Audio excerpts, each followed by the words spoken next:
এক কঠিন সময় আসবে, সেটা হচ্ছে হাসরের ময়দান।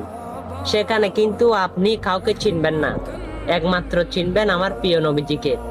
আপনি কিন্তু আমার প্রিয় নবীজিকে তিন জায়গায় পাবেন।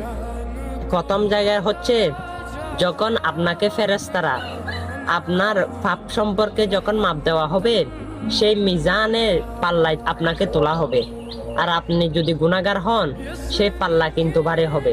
আর ফেরেশতারা আপনাকে ধরে নিয়ে জাহান্নামের দিকে নিয়ে যাইতে থাকবে। তখন আমার প্রিয় নবীজি দেখবে, আপনাকে ডাক দেবে।